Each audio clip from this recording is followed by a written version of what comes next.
하영균의 진화경제학. 모방하거나 바꾸는 동물들, 쿠쿠와 한설교육. 자연 생태계에는 포식자와 피식자 간 다양한 진화가 끊임없이 일어난다. 포식자도 생존 전략을, 피식자도 생존 전략을 갖고 진화한다. 이런 생존 전략 중에 신체 부위 변화, 특별한 행동 또는 신호 등 다른 동물이나 식물 또는 환경을 모방하는 동물 행동을 의태라고 한다.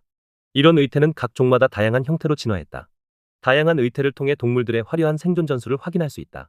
먼저, 은폐 전술로 의태를 발전시킨 동물들이 많다. 포식자로부터 숨는 것은 도망을 치는 것보다 에너지 절감이 되기 때문이고 공간이동도 하지 않아서 좋았다. 대신 은폐 전술을 통해 포식자를 착각하게 만들었다. 이때는 자신을 숨기기 위한 의태 능력만 가지면 되지만 도망을 치는 경우에는 또 다른 생존 전략이 필요하다. 도망을 치면 포식자도 그만큼 공진화를 하게 되는데 의태를 통해 숨는 행위는 공진화의 가능성을 낮춘다.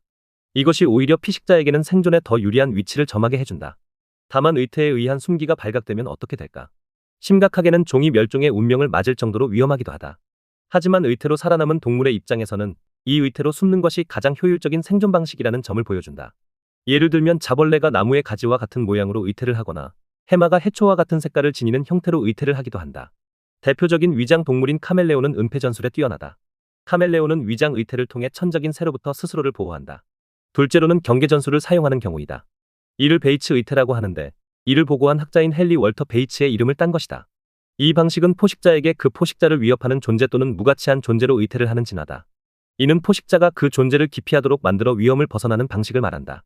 이 방식도 나름 효과가 크다. 특히 곤충들에게 많이 드러나는 현상인데 벌과 같은 모습을 하고 있는 파리의 경우 벌에 쏘인 경험이 있는 동물에게는 기피의 대상이 되기 때문에 스스로를 보호할 수 있다. 또한 소리를 내므로써 그런 효과를 보이는 경우가 있는데 대표적으로는 말벌과 같은 비행 소리를 내서 포식자가 접근하지 못하게 하는 큰 생쥐 귀박쥐 같은 종도 있다. 경계 의태의 경우 의태종은 잡아먹힐 확률을 낮출 수 있어 이익이다. 하지만 포식자와 의태의 대상이 되는 종은 손해를 입게 된다.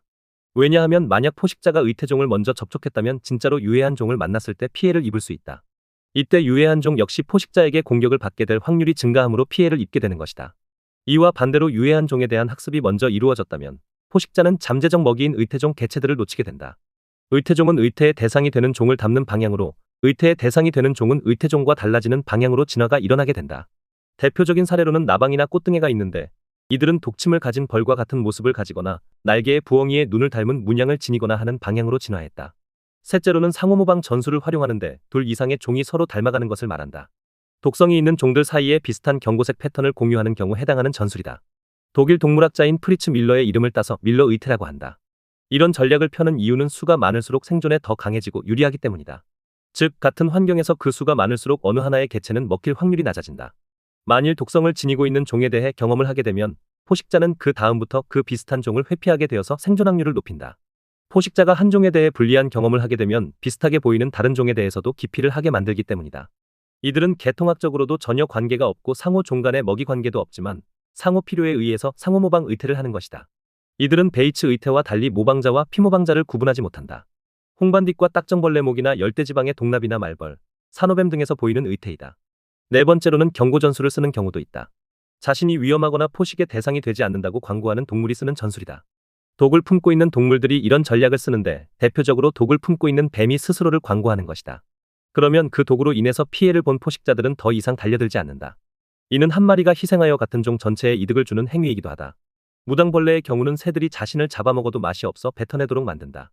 무당벌레가 화려한 색으로 보여주어서 쉽게 인식은 되지만 한번 경험한 새들은 더 이상 무당벌레를 잡아먹을 생각을 하지 못하게 된다. 이런 전술 구사는 자신을 보호하는 것도 중요하지만 자신이 속한 종을 위험으로부터 벗어나게 하는 것이어서 개체뿐만 아니라 종의 보존을 위해서도 도움이 된다. 자신을 위험하고 잡아먹어봤자 실이익이 없으니 건드리지 말라고 하는 전술이다. 독을 가졌다고 강한 색으로 표현하는 무당개구리나 자신을 위협하는 동물에게 화학물질을 분비하는 폭탄먼지벌레, 중남미 열대 우림에 사는 독화살개구리와 같은 경우가 이에 해당한다. 포식자와 피식자의 진화적인 경주 중의 하나인 의태. 일종의 공갈이나 허세에 해당한다. 만일 공갈이나 허세가 들통이 난다면 바로 멸종당할 수 있다. 하지만 들통이 나기 전까지는 종의 보존을 위해서 도움이 되는 것이다. 의태도 하나의 형태만 있는 것이 아니라 다양한 형태로 존재한다. 결국은 포식자와 피식자, 모방자와 피모방자 간의 상호 진화에 의해서 이루어진 결과로 다양한 형태의 의태가 만들어진 것이다. 의태는 피식자의 맞춤형 회피 전략이라고 할 수 있다. 그렇다고 하여 포식자에게 불리한 것만은 아니다. 오히려 포식자의 입장에서는 피식자의 개체수가 일정 정도 조절되기 때문에 지속 가능한 먹이원이 안정적으로 제공되는 효과를 얻는다. 생태계 내의 의태는 산업 생태계 내에서는 어떤 측면과 닮았을까? 이것은 어쩌면 약자인 피식자가 강자인 포식자의 기피 확률을 높이는 행동으로 보이기 때문에 이 점은 중소기업이 대기업에 대해 회피 행동을 보이는 현상과 닮았다고 할 수 있다. 모든 중소기업이 대기업에 대항하여 생존 방법을 찾을 때 활용할 수 있는 전술에 해당한다고 본다. 첫째로 은폐 전술이다. 중소기업은 자신이 크게 이익을 보고 있는 시장이나 기술에 대해서 숨기려고 한다. 이런 시장이나 기술이 드러나서 대기업의 먹잇감이 되는 것을 원하지 않기 때문에 가능한 한 숨긴다. 중소기업 사장들은 이익의 규모나 이익률에 대해서 철저하게 숨기기 때문에 의외로 그런 제품이나 시장이 있는 것조차 알려지지 않은 경우가 많다. 이와 같은 사례로 한솔교육이 있다. 이 회사의 초기 시장 전략은 대기업이 눈치채지 못하게 하라는 것이었다. 영유아 교육 시장에 대해 철저하게 숨김으로써 대기업인 대교나 웅진 같은 대기업이 시장에 진입을 못하게 했다. 한솔교육은 유아교육 시장이라는 생소한 시장에 들어가 조용히 기업을 키워서 그 자리를 차지한 것이다. 이 회사는 유아들은 교육을 받아야 한다는 생각이 없을 때 한글 교육을 중심으로 성장했다. 자신의 힘을 키우기 위해서 철저하게 숨어서 성장을 한 결과 지금은 건실한 중견기업으로 성장했다. 이미 확보한 시장에서는 대기업과의 경쟁에서도 이길 수 있었던 것이다. 경계전술을 사용하는 기업도 있는데 대기업들이 이 시장에 들어오면 이익보다 손실이 크다는 점을 부각시킨 경우이다. 대표적인 사례 중에 하나가 바로 밥솥시장이다. 지금이야 대기업으로 분류되는 쿠쿠지만 쿠쿠라는 브랜드를 만들기 전에는 대기업 하청기업이었다. 그런데 외환위기 때 구조조정으로 밥솥 사업에서 대기업이 철수를 하게 되었다. 이유는 밥솥 시장 규모가 1,000억 원 이하였고 삼성과 LG 두 대기업이 경쟁했지만 가정에서의 밥솥 폭발 사고로 인해 대기업의 브랜드 인지도에 안 좋은 영향이 생기고 있었다. 밥솥 시장의 규모도 작고 브랜드 인지도도 높아질 것 같지 않고 특히나 세계 시장에서 일본을 제외하고 전기밥솥을 사용하는 나라를 찾기 힘든 상황이라는 인식이 퍼지기 시작했다. 이때 대기업은 투자보다 손실이 크다고 판단하고 시장에서 철수했다. 이 작은 시장을 바탕으로 쿠쿠는 독자 브랜드로 살아남아 대기업 반열까지 오른 것이다. 분명히 그 시기에 쿠쿠도 밥솥 사업을 포기하고 철수할 수 있었지만 대기업에는 불리한 요인이 많다는 판단 때문에 오히려 대기업이 다시 들어오지 않을 것이라는 확신이 들어서 밥솥 사업을 독자 브랜드로 확장한 것이다. 셋째는 상호방어를 목적으로 하는 사례다. 이는 중소기업들이 협동조합이나 이익단체를 구성하여 대기업의 시장 진입을 막는 경우에 해당한다. 이런 대표적인 사례가 중고차 매매업이다. 2013년에 중소기업 생계형 적합업종으로 지정되면서 대기업의 진출을 법으로 방어했다. 하지만 2022년 기준으로 해제가 되면서 대기업의 진출이 가능하게 됐다.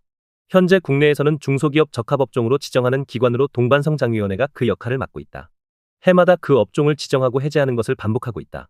만일 중소기업들이 연합하여 중소기업 적합업종으로 지정받는다면 일정 시기까지는 대기업의 진출을 막을 수 있다. 하지만 시장이 커지면 커질수록 대기업의 시장 진입 압력은 커질 수밖에 없다. 이를 막을 수 있는 방법으로 개별 중소기업이 아니라 집단 또는 조합의 형태를 취하는 것이라고 본다.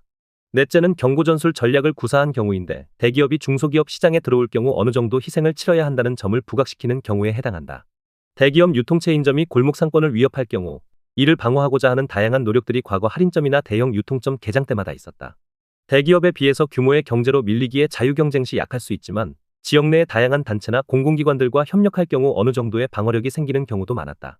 즉 대기업은 자신들이 원하는 지역에 새로운 유통점을 열려고 하면 그 지역 상권의 허가를 받거나 거센 저항을 경험해야 한다는 것을 먼저 인식하게 됐고 이는 지역 내에 대형 유통점이 들어서는 것을 지연시키는 효과가 있는 것이다. 지역 유통업체는 이 때문에 지역 상권을 지킬 수 있는 최소한의 보장을 받기도 한다. 문제는 방어는 일시적이지만 어느 정도 시간이 경과하면 그 효과를 유지하지 못하는 경우가 많다는 점이다. 방어뿐만 아니라 지속적인 진화로 대기업과의 경쟁에 살아남을 수 있어야 했지만 어느 순간 그 이상 버티지 못하는 지역 상권이 많았다. 진화는 한순간이 아닌 영속적이어야 한다. 중소기업도 생존할 수 있는 기반을 지속적으로 만들어내야 버틸 수가 있다. 생존은 처절한 것이다. 대기업의 횡포를 견디고 살아남기란 쉽지 않다. 중소기업이 가지고 있는 시장 규모가 크면 대기업이 들어오기 쉽고 너무 작으면 중소기업 스스로 생존하기 힘들다. 중소기업이 대기업으로 성장하는 시장은 초기에는 작은 시장이라 대기업이 눈독을 들이지 못하지만 시장이 성장함에 따라 그 시장을 쥐고 있는 중소기업도 따라 커지기에 결국은 대기업으로 성장한다.